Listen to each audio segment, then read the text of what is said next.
Good morning my dear students. आज की video हम सीखने वाले हैं प्रेजेंट कॉन्टिन्यूअस टेंस। आपके ही जैसे कोई और स्टूडेंट है जिसको टेंस में प्रॉब्लम है तो ये वीडियो उसको शेयर कीजिए। मिलते तो सबसे पहले हम ये समझते हैं कि प्रेजेंट कॉन्टिन्यूअस टेंस का नाम प्रेजेंट कॉन्टिन्यूअस क्यों पड़ा। देखिए, प्रेजेंट मीन्स प्रेजेंट टाइम में यानी वर्तमान समय में, कॉन्टिन्यूअस मीन्स जो कंटिन्यू है, और tense means time plus action यानी कि वर्तमान समय में यानी प्रेजेंट टाइम में जो कंटिन्यू एक्शन को बताता है उसे हम कहते हैं प्रेजेंट कॉन्टिन्यूअस टेंस। ठीक, अब हम ये समझते हैं कि हिंदी में यदि इसकी हम बात करें कि पहचान क्या होगी, तो इसकी हिंदी में पहचान होगी रहा है, रही है, रहे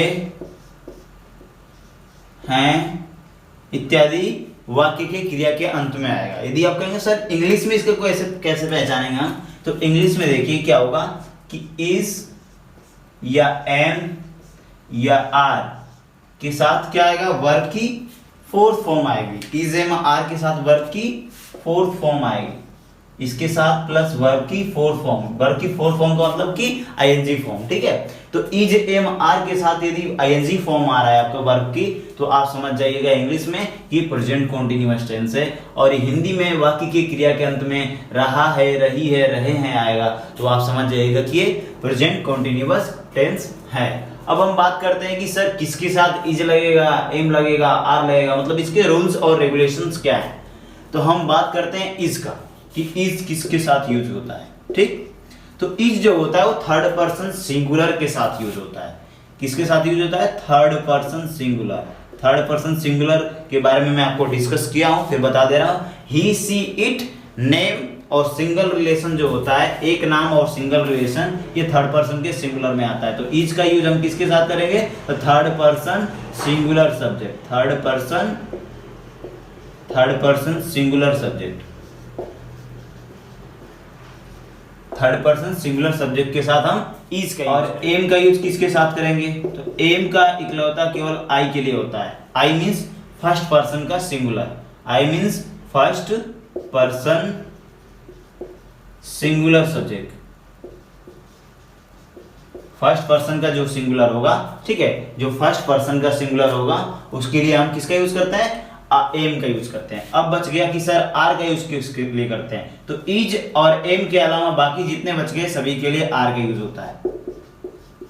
आर का यूज किसके लिए होता है, तो थर्ड पर्सन सिंगुलर सब्जेक्ट के साथ तो इज का यूज हो गया, फर्स्ट पर्सन सिंगुलर सब्जेक्ट के लिए एम का यूज हो गया, बाकी जो भी बच गए अदर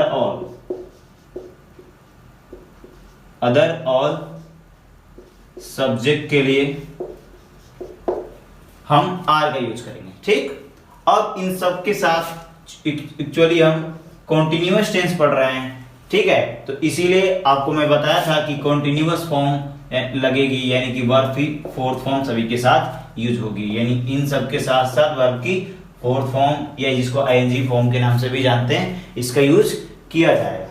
अब चलिए हम जरा डिस्कस कर लेते हैं एग्जाम्पल के साथ। जैसे मैं अंग्रेजी पढ़ा रहा हूं, मैं अंग्रेजी पढ़ा रहा हूं। अब इसमें जो एक्शन हो रहा है वो कंटिन्यू है, रहा है, रही हूं आ गया ना, देखिए यहाँ पे रहा हूं, तो इसलिए हमें पता चला कि इसमें जो एक्शन है वो कंटिन्यू है, पहली बात। दूसरी बात की वाक्य के क्रिया के अंत में रहा हूं आ रहा है, इसलिए ये प्रेजेंट कॉन्टिन्यूअस है। जैसे ही हमें पता चला कि ये प्रेजेंट कॉन्टिन्यूअस है, तो इसके लिए हम यहाँ पे तुरंत लिख लेंगे इज एम आर के साथ किसका यूज करेंगे, वर्ब की फोर्थ फॉर्म। तो आधा काम हमारा हो गया। अब पहचानेंगे कि सेंटेंस कौन सा है, तो सेंटेंस यदि हम पहचाने तो मैं अंग्रेजी पढ़ा रहा हूं, ये जो सेंटेंस है ये अफर्मेटिव है। तो अफर्मेटिव का स्ट्रक्चर पुट करते हैं, तो अफर्मेटिव का स्ट्रक्चर होता है subject plus helping verb plus main verb plus object. ठीक, तो ये होता है। अब आप कहेंगे सर तो इसमें सब्जेक्ट ऑब्जेक्ट तो छांटना पड़ेगा। हाँ, छांटना पड़ेगा आपको। इसमें से देखिए कि सब्जेक्ट क्या है, ऑब्जेक्ट क्या है और हेल्पिंग वर्ब क्या है, कौन काम को कर रहा है, मैं, तो मैं हो गया इसमें से सब्जेक्ट हो गया, और काम क्या हो रहा है, तो पढ़ाने का, तो ये हो गया इसमें वर्ब हो गया। ठीक है, तो अब सबसे जो अफर्मेटिव सेंटेंस का स्ट्रक्चर है ये कहता है कि सबसे पहले आप सब्जेक्ट को पुट कीजिए। तो सबसे पहले सब्जेक्ट की इंग्लिश लिखते हैं, तो मैं की इंग्लिश होती है आई, और आई के लिए ऊपर मैं अभी डिस्कस करके बताया था कि आई जो है वो फर्स्ट पर्सन का सिंगुलर है, इसीलिए इसके लिए जो हेल्पिंग वर्ब लगेगी ये लगेगी एम, तो आई एम। उसके बाद से मेन वर्ब में आईएनजी फॉर्म लगती है, तो पढ़ाने की इंग्लिश होती है टीच, आईएनजी हो जाएगा तो टीचिंग, आई एम टीचिंग। और क्या पढ़ा रहा है इसमें ऑब्जेक्ट, लास्ट में क्या बच गया अंग्रेजी, अंग्रेजी की हो जाएगी English, I am teaching English, मैं अंग्रेजी पढ़ा रहा हूं। तो इसी तरह से negative, I am not teaching English, first interrogative am I teaching English, first interrogative negative am I not teaching English, second interrogative why am I teaching English, second interrogative negative why am I not teaching English. इसी तरीके से आप आसानी से बना सकते हैं, कोई भी सेंटेंस होगा। इसको आपको बस कंसेप्ट आपको आना चाहिए कि इसका जो कंसेप्ट है वो क्या है। यदि आपको किसी प्रकार की कोई डाउट है तो आप कमेंट बॉक्स में लिखिए, हम आपके डाउट को क्लियर करेंगे लाइव सेशन लेकर के। मिलता है नेक्स्ट वीडियो में, तब तक के लिए जय हिंद।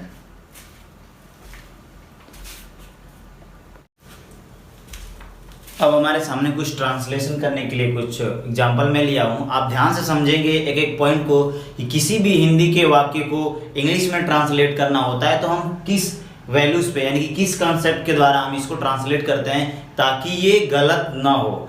तो बस आपसे गुजारिश है कि वीडियो को लास्ट तक देखिए ताकि आपको सारा क्लियर समझ में आ जाए।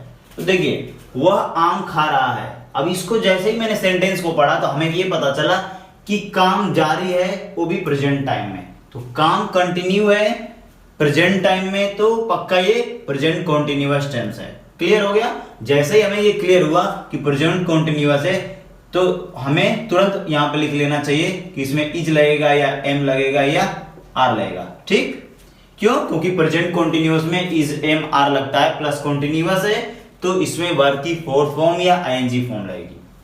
अब पहचानते हैं कि सेंटेंस क्या है, यानी कि सबसे हमारा पहला स्टेप क्या होगा किसी भी ट्रांसलेशन को हिंदी से इंग्लिश में करने के लिए।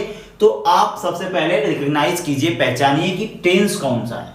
ठीक, जैसे ही टेंस पहचान में आ जाए तो उसकी वर्ब उसके सामने रख लीजिए, helping verb plus main verb दोनों आपकी जैसी इच्छा। उसके बाद से पहचानिए कि सेंटेंस कौन सा है।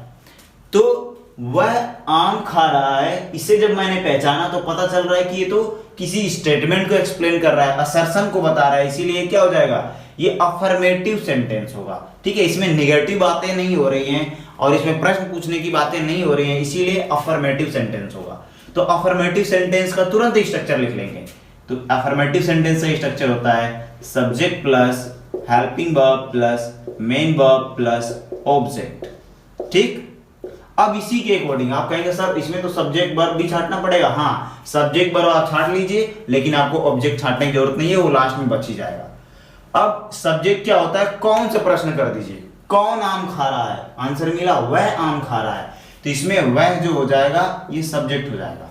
काम क्या हो रहा है, तो खाने का हो रहा है, तो ये आपकी हो गई वर्ब। ठीक, और ऑब्जेक्ट जो बच गया वो सारा ऑब्जेक्ट हो जाता है, उसको लास्ट में रख देते हैं, इतना ध्यान रखिएगा। तो सबसे पहले हमारा स्ट्रक्चर कहता है कि आपको क्या करना पड़ेगा, सब्जेक्ट की इंग्लिश लिखनी पड़ेगी। तो वह क्या है, कोई लड़का है। सेंटेंस को पढ़ने से पता चल रहा है कि वह कोई क्या है, लड़का है, इसीलिए इसकी इंग्लिश हो जाएगी ही। अब आता है नंबर हेल्पिंग वर्ब का। तो कि सर हेल्पिंग वर्ब के जगह पे इज एम आर हमारे पास तीन ऑप्शन है, इनमें से किसका यूज होगा। तो हमें सबसे पहले देखना पड़ेगा कि सब्जेक्ट क्या है। सब्जेक्ट जो है थर्ड पर्सन का सिंगुलर है, इसीलिए हेल्पिंग वर्ब लगेगी इज। अब आता है मेन वर्ब। मेन वर्ब है खाना। ठीक, खाने की इंग्लिश होती है ईट, लेकिन इसमें आईएनजी फॉर्म का यूज होगा क्योंकि कॉन्टिन्यूअस टेंस है, तो हो जाएगा ईटिंग। तो ही इज ईटिंग और लास्ट में क्या बच गया, आम, तो आम की इंग्लिश हो जाएगी मैंगो। तो इस तरीके से ट्रांसलेशन आसानी से बन जाएगा और गलत होने के भी चांसेस नहीं रहेंगे। अब नेक्स्ट एग्जांपल की तरफ बढ़ते हैं, वह है कि वह खाना नहीं बना रही है। वह खाना नहीं बना रही है, इसे भी हमें जब हमने टेंस पहचाना तो पता चला कि प्रेजेंट कॉन्टिन्यूअस ही है, तो ईजेएमआर ही लगेगा प्लस आईएनजी फॉर्म लगेगा। अब पहचानते हैं कि सेंटेंस कौन सा है। तो वह खाना नहीं बना रही है, ये जो है निगेटिव सेंटेंस है, क्योंकि इसमें नहीं बना रही है, इसमें निगेटिव बातें हो रही है कि नहीं, मतलब मना करने की बातें हो रही हैं, इसीलिए ये निगेटिव सेंटेंस है। ठीक है, तो निगेटिव सेंटेंस का स्ट्रक्चर रखेंगे, क्या होता है, subject plus helping verb plus not plus main verb plus object. ठीक, अब हम इसमें से सब्जेक्ट हटाएंगे। कौन खाना नहीं बना रही है, वह खाना नहीं बना रही है, तो वह सब्जेक्ट हो गया। कौन सा काम कर रही है, तो जो एक्शन हो रहा है वो बनाने का हो रहा है, तो ये होगी वर्ब। अब सबसे पहले हमारा स्ट्रक्चर कहता है कि आप सब्जेक्ट की इंग्लिश रखिए, तो वह जो है ये लड़की है, इसीलिए इसकी इंग्लिश हो जाएगी सी। अब आता है हेल्पिंग वर्ब, कि हेल्पिंग वर्ब हम क्या रखेंगे, तो सी जो है वो थर्ड पर्सन का सिंगुलर है। आप पर्सन वाले मेरे जो पार्ट है उसमें जाकर पढ़ लेंगे, सेकेंड या थर्ड पार्ट है, लिंक डिस्क्रिप्शन में मिल जाएगी, उसमें मैंने ढंग से एक्सप्लेन किया है कि first person, second person, third person के बारे में क्या है। ठीक है, तो सी जो है थर्ड पर्सन का सिंगुलर है, इसीलिए इसके लिए जो हेल्पिंग वर्ब लगेगी वो इज का यूज होगा इसके साथ, तो ये हो जाएगा इज। नॉट है तो नॉट तो सेम रहता है, नॉट। मेन वर्ब इसमें लगेगी क्या, बनाना, तो यानी कि खाने बनाने की इंग्लिश क्या होती है, कुक। कुक मीन्स होता है कोई चीजें, मतलब खाना जो होता है उसको बनाता। सी इज नॉट कुक नहीं लगेगा, क्यों, क्योंकि इसमें काम जो है वो कंटिन्यू है, काम कंटिन्यू है, इसीलिए आईएनजी फॉर्म लगेगी, तो बन जाएगा कुकिंग। तो सी इज नॉट कुकिंग, वह खाना नहीं बना रही है, इसी में खाना नहीं बनाने की इंग्लिश भी आ गई, तो सी इज नॉट कुकिंग, वह खाना नहीं बना रही है, तो ट्रांसलेशन बन गया, गलती होने की कोई चांसेस ही नहीं है। अब हमारा तीसरा जो एग्जांपल है कि क्या वह पढ़ रहा है, अब ये जो है काम कंटिन्यू है लेकिन प्रश्न पूछने का काम कर रहा है, तो प्रेजेंट कंटिन्यूअस का तो है, तो इसमें भी हेल्पिंग वर्ब ईजेएमआर ही लगेगा। बट अब ये आ गया कि सर क्या वह पढ़ रहा है, कौन सा सेंटेंस है, तो प्रश्न पूछने का काम कर रहा है, और इसका आंसर आप एस नो में दे सकते हैं, इसीलिए फर्स्ट इंट्रोगेटिव है, और इसमें नहीं आ रहा है, ठीक है ना, इसमें नहीं रहा है, इसीलिए फर्स्ट इंट्रोगेटिव है केवल, तो इसका स्ट्रक्चर होता है helping verb plus subject plus main verb plus object. ठीक, हेल्पिंग वर्ब, तो सबसे पहले ही हेल्पिंग वर्ब आ गया तो आपको दिक्कत करेगा, इसीलिए इसमें सबसे पहले सब्जेक्ट ढूंढिए। सब्जेक्ट क्या है, वह, काम क्या हो रहा है, पढ़ने का। ठीक, तो वह, तो सब्जेक्ट के जगह पे सबसे सब्जेक्ट की इंग्लिश लिख लीजिए, वह लड़का है, तो इसीलिए इसकी इंग्लिश हो जाएगी ही। अब ही के अकॉर्डिंग हेल्पिंग वर्ब लगती है, जो भी वर्ब का यूज होता है वो सब्जेक्ट के अकॉर्डिंग होता है, तो ही के अकॉर्डिंग कौन सी वर्ब लगेगी, इज। ठीक, क्यों, क्योंकि ही जो है वो थर्ड पर्सन का सिंगुलर है, और थर्ड पर्सन के सिंगुलर के साथ अभी मैं पहले बताया था कि इज का यूज होता है। अब आता है मेन वर्ब, मेन वर्ब में आईएनजी फॉर्म का यूज करेंगे, पढ़ने की इंग्लिश होते हैं रीड, लेकिन आईएनजी लगा देंगे तो हो जाएगा रीडिंग। तो ही इज ही रीडिंग, क्या वह पढ़ रहा है, क्वेश्चन मार्क लगाएंगे लास्ट में, देखिए इज ही रीडिंग, क्या वह पढ़ रहा है, तो इस तरीके से आप भी बनाएंगे। देखिए जब आपको एक्सपीरियंस हो जाएगा ना बनाते बनाते, तो ये जो है ना, ये दिमाग में आपके रहेगा हमेशा, तो इसको लिखने की जरूरत नहीं पड़ेगी। आप बिगिनर है, आपको नहीं आता है, तो ये लिखने की जरूरत है, मुझे तो इस सब लिखने की जरूरत नहीं पड़ती है, क्योंकि ये हमारे पहले से रिवाइज हो चुका है, प्रैक्टिस में है। ठीक है, तो आप भी 2 4 10 12 सेंटेंसेस बनाएंगे तो आपको भी प्रैक्टिस में आ जाएगा, इसमें कुछ ऐसी टेक्निक नहीं है। ठीक, बस कंसेप्ट समझने की बात होती है। अब यहाँ भी हमारा जो सेंटेंस है, क्या तुम दिल्ली नहीं जा रहे हो, क्या तुम दिल्ली नहीं जा रहे हो, फर्स्ट इंट्रोगेटिव तो है, क्योंकि इसका आंसर हम यस नो में दे सकते हैं, बोल सकता है हाँ यस नो, यानी जा रहा हूं नहीं जा रहा हूं, लेकिन निगेटिव भी है तो, और काम कंटिन्यू भी है, तो वही प्रेजेंट कंटिन्यूअस ही है, तो ईजेएमआर का यूज होगा हेल्पिंग वर्ब के जगह पे, और जो मेन वर्ब होगी उसमें आईएनजी फॉर्म यानी कि कंटिन्यूअस फॉर्म का इसमें यूज होगा। ठीक, अब इसके लिए भी हम स्ट्रक्चर लिखते हैं, कौन सा, फर्स्ट इंट्रोगेटिव का निगेटिव का स्ट्रक्चर, तो ये होता है helping verb plus subject plus not plus main verb plus object. ठीक, अब इसमें सबसे पहले सब्जेक्ट ढूंढते हैं, कौन दिल्ली नहीं जा रहा है, तुम, इसलिए ये हो गया सब्जेक्ट, काम क्या हो रहा है, जाने का, ये हो गया वर्ब। अब सब्जेक्ट की इंग्लिश सबसे पहले सब्जेक्ट के नीचे रख लीजिए, सब्जेक्ट तुम की इंग्लिश क्या होती है, यू, YOU, ठीक, यू, YOU, और यू जो है वो सेकेंड पर्सन है। कौन सा पर्सन है? सेकेंड पर्सन है, इसीलिए इसके लिए जो हेल्पिंग वर्ब की जगह पे हमें रखना होगा वो रखना होगा आर। तो आर यू, और नॉट है तो नॉट ही रहेगा, आर यू नॉट। अब मेन वर्ब जो है वो क्या हो जाएगा? जाने की इंग्लिश होती है गो, बट ING फॉर्म का यूज होगा तो गोइंग।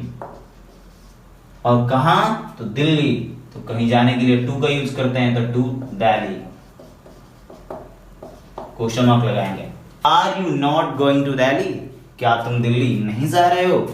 नेक्स्ट हमारा है वे लोग क्यों सो रहे हैं? वे लोग क्यों सो रहे हैं? तो इसका आंसर हम एस नो में नहीं दे सकते, इसीलिए सेकेंड इंट्रोगेटिव है। सेकेंड इंट्रोगेटिव का स्ट्रक्चर रखेंगे, सेंटेंस जो हमने टेंस पहचाना वो सेम है भाई, काम इसमें भी कंटिन्यू है तो प्रेजेंट कंटिन्यूअस है, ठीक। तो इज हमारी लगेगी, इसमें भी प्लस वर्ब की फोर्थ फॉर्म का यूज होगा।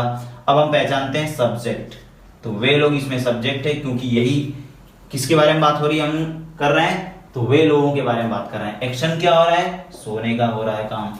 अब हम रखते हैं सेकेंड इंट्रोगेटिव का स्ट्रक्चर, तो WH family plus helping verb plus subject plus main verb plus object, ठीक, ये होता है। अब इसमें WH फैमिली क्या होती है? तो जो प्रश्न पूछने वाला वर्ड होता है ये WH फैमिली होता है, ठीक, जो भी प्रश्न पूछने वाला वर्ड है तो इसकी इंग्लिश सबसे पहले, क्योंकि इंग्लिश क्या होती है? वाई। अब आता है हेल्पिंग वर्ब, तो हेल्पिंग वर्ब तो सब्जेक्ट के अकॉर्डिंग लगेगा, तो वे लोगों की इंग्लिश क्या होती है? दे। अब दे जो है वो थर्ड पर्सन का प्लूरल है, इसीलिए इसके लिए जो हेल्पिंग वर्ब लगेगी वो लगेगी आर। आप ऊपर जो मैं रूल्स पढ़ाया था उसमें जाकर देख लीजिए। मेन वर्ब जो लगेगी ING फॉर्म लगेगी, सोने की इंग्लिश होती है स्लीप, तो इसीलिए बन जाएगा क्या? स्लीपिंग, ठीक। Why are they sleeping? वे लोग क्यों सो रहे हैं? ऑब्जेक्ट नहीं है तो नहीं लगाएंगे।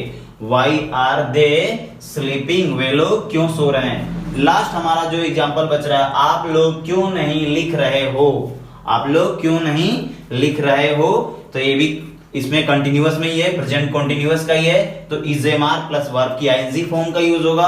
अब इसमें हम देखते हैं कि ये सेकेंड इंट्रोगेटिव का निगेटिव है, तो इसका स्ट्रक्चर लिखते हैं WH family plus helping verb plus subject plus not plus main verb plus object, ठीक। तो ये इसका बन जाएगा।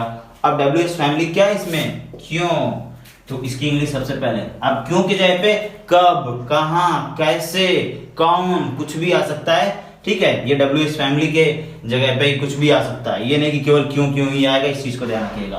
क्यों, तो क्यों की इंग्लिश सबसे पहले वाई, ठीक, तो वाई। उसके बाद से इसमें सब्जेक्ट क्या है? तो आप लोग इसमें क्या हो गया? सब्जेक्ट हो गया। बाकी लिख रहे हो ये वर्ब हो गया, ठीक। तो अब इसके पहला सब्जेक्ट के जगह पे पहले सब्जेक्ट इंग्लिश लिखते हैं, तो आप लोगों की इंग्लिश क्या होती है? यू। और यू जो है वो सेकेंड पर्सन है। यू क्या है? सेकेंड पर्सन है। यहाँ पे यू का प्रयोग सेकेंड पर्सन के प्लूरल के रूप में हुआ है, क्योंकि इसकी जो मीनिंग है आप लोग आ रही है, इसीलिए यहाँ पे आर का यूज होगा। तो वाई आर यू, इसके बाद से कहता है हमारा स्ट्रक्चर की नॉट का यूज करना, तो not main verb ING form लगेगी, तो लिखने की इंग्लिश होती है राइट, तो क्या हो जाएगा? राइटिंग।